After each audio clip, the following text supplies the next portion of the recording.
ഈശോ മിശിഹായ്ക്ക് സ്തുതിയായിരിക്കട്ടെ. ഇന്ന് നമ്മൾ പരിചയപ്പെടാൻ പോകുന്നത് വിശുദ്ധ ബെനഡിക്റ്റിനെയാണ്.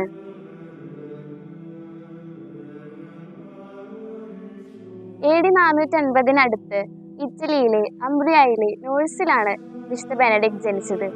ഒരു കുലീന കുടുംബത്തിൽ ജനിച്ച വിശുദ്ധ ബെനഡിക്റ്റിനെ വിദ്യാഭ്യാസത്തിനായി മാതാപിതാക്കൾ റോമിലേക്ക് അയച്ചു.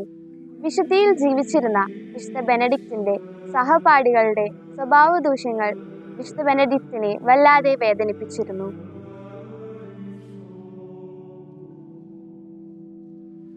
അദ്ദേഹം അവിടെ നിന്നും ആരോടും പറയാതെ ആൽഫർഡ് എന്ന സ്ഥലത്തെത്തി പ്രാർത്ഥനയിൽ ജീവിച്ചു. എന്നാൽ അധികം താമസിയാതെ ബെനഡിക്റ്റിന്റെ ജീവിത വിശുദ്ധി മനസ്സിലാക്കിയ ഗ്രാമവാസികൾ അദ്ദേഹത്തോട് വളരെ സ്നേഹ ബഹുമാനങ്ങൾ പ്രകടിപ്പിക്കുവാൻ തുടങ്ങി.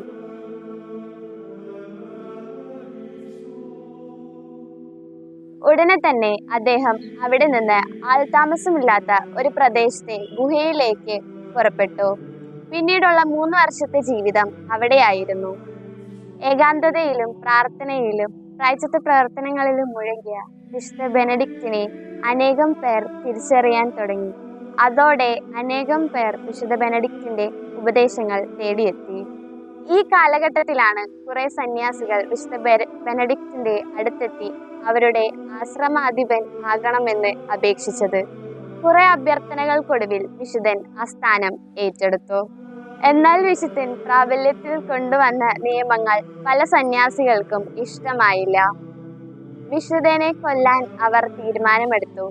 അതിനായി കോപ്പയിൽ വിഷം നിറച്ച് അവർ വിശുദ്ധന് നൽകി. എന്നാൽ ഭക്ഷണ പദാർത്ഥങ്ങൾ ആശീർവദിച്ചപ്പോൾ കോപ്പ നിലത്ത് വീണ് തകർന്നു. അദ്ദേഹം വീണ്ടും പഴയ ഗുഹയിലേക്ക് തിരിച്ചുപോയി. വിശുദ്ധ ബെനഡിക്റ്റിന്റെ തപോ ജീവിതത്തെക്കുറിച്ചുള്ള വാർത്ത പല സ്ഥലങ്ങളിലും വ്യാപിച്ചു. അതോടെ വിശുദ്ധന്റെ ശിഷ്യരുടെ സംഖ്യ വർദ്ധിച്ചു വന്നു. 12 സന്യാസിമാർക്ക് അവരുടെ ശ്രേഷ്ഠനും താമസിക്കത്തക്ക വിധത്തിൽ അദ്ദേഹം 12 ആശ്രമങ്ങളും സ്ഥാപിച്ചു. കഠിന തപശ്ചര്യത്തിലൂടെ വിശുദ്ധ ബെനഡിക്റ്റ് പാശ്ചാത്യ സന്യാസത്തിന്റെ പിതാവായി. സന്യാസാശ്രമങ്ങൾക്ക് വേണ്ടി വിശുദ്ധൻ എഴുതിയുണ്ടാക്കിയ നിയമസംഹിത വളരെ പ്രശസ്തമാണ്. കുട്ടികൾക്ക് വേണ്ടിയും വിശുദ്ധൻ അനേകം ആശ്രമങ്ങൾ സ്ഥാപിച്ചിട്ടുണ്ട്. തന്റെ അത്ഭുത പ്രവർത്തികളിലൂടെയും പ്രസംഗങ്ങളിലൂടെയും വിശുദ്ധൻ അനേകം വിഗ്രഹാരാധകരെ മാനസാന്തരപ്പെടുത്തി. തന്റെ മരണ ദിവസത്തെക്കുറിച്ച് വളരെ നാളുകൾക്ക് മുമ്പ് തന്നെ വിശുദ്ധൻ സ്വശിഷ്യന്മാരോട് പ്രവചിച്ചിരുന്നു. 547 മാർച്ച് 21 വളരെ ശക്തമായ പനിയിലും വിശുദ്ധൻ വിശുദ്ധ കുർബാന സ്വീകരിക്കാൻ ആഗ്രഹം പ്രകടിപ്പിച്ചിരുന്നു. ശിഷ്യർ അദ്ദേഹത്തെ ദേവാലയത്തിലേക്ക് കൊണ്ടുപോയി. അവിടെ നിന്ന് അദ്ദേഹം വിശുദ്ധ കുർബാന സ്വീകരിക്കുകയും ചെയ്തു. താൻ ഉപദേശിച്ച കാര്യങ്ങളെല്ലാം ജീവിതത്തിൽ കാണിച്ചു കൊടുത്തതിനു ശേഷം കർത്താവ് പള്ളി കൊള്ളുന്ന സക്രാരിയുടെ മുൻപിൽ വെച്ച് അദ്ദേഹം നിദ്ര പ്രാപിച്ചു.